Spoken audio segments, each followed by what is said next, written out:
Kamusta? At maligayang pagdating sa aming channel, True Stories PH.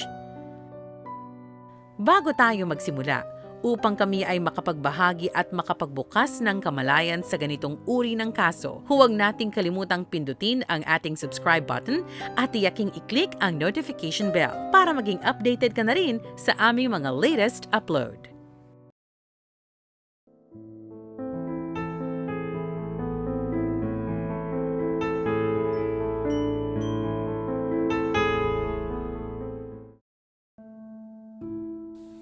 Ang pamilyang List ay binubuo ni na John Emil List, ang kanyang asawang si Helen List, at kanilang tatlong maliliit na anak, si Patricia, Frederick at John Jr.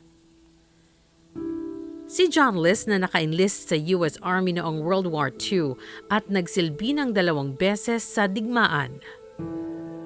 Umuwi siya at nagtrabaho sa isang accounting firm at kalaunan naging supervisor siya sa isang kumpanya ng papel. Nagkamit siya ng bachelor's degree sa business administration at master's degree sa accounting. Ang umaga ng November 9, 1971 ay nagsimula tulad ng ibang umaga sa panahon ng taglamig.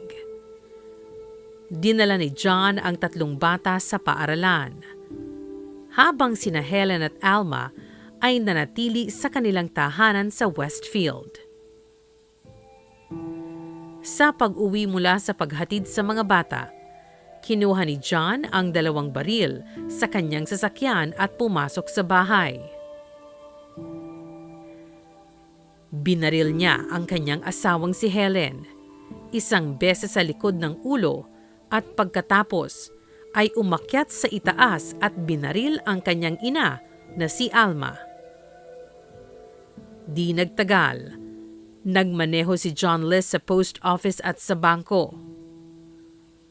Nang makauwi siya, hinintay niyang makauwi ang kanyang 3 anak na sina John Jr., Patty at Frederick mula sa paaralan.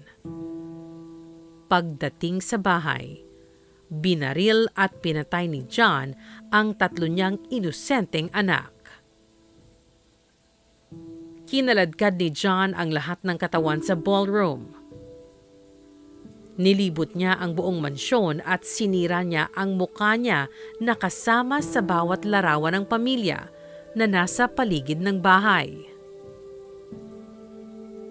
Bago umalis sa mansyon sa huling pagkakataon, binuksan niya ang bawat ilaw at iniwan ang musikang tumutugtog sa buong tahanan.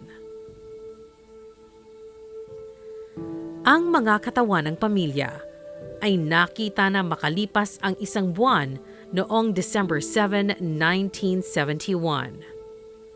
Sa loob ng bahay, natuklasan ng mga pulis ang 1 tala na isinulat ni John List na may label na "To the Finder". Sa loob ng liham, ipinaliwanag ni John kung saan matatagpuan ang ilang mga dokumento at nag-aalok ng paliwanag para sa pagpatay sa kanyang buong pamilya. Isinulat ni John sa liham na hindi niya napanatiling masaya ang kanyang pamilya at wala siyang pagpipilian kundi patayin silang lahat.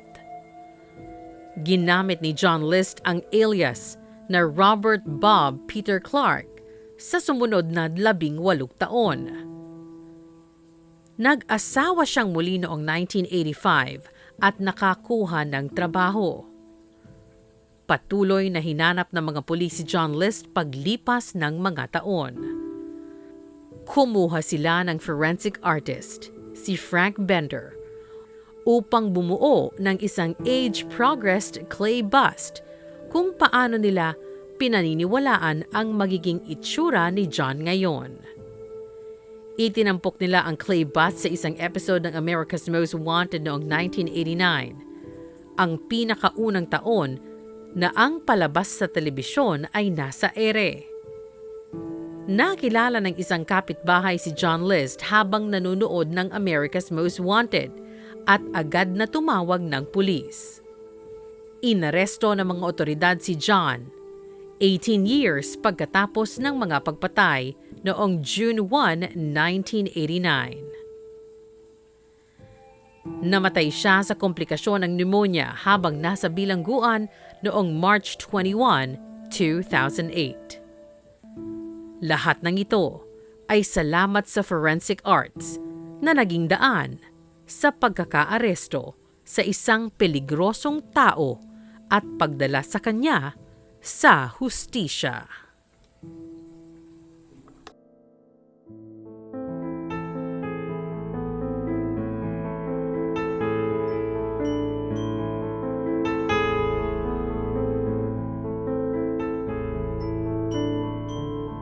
Lubos ang pakikiramay at simpatya ng aming team sa pamilya ng mga biktima at kami ay mahigpit na tumututol sa uri ng aksyon na naganap sa ating kwento.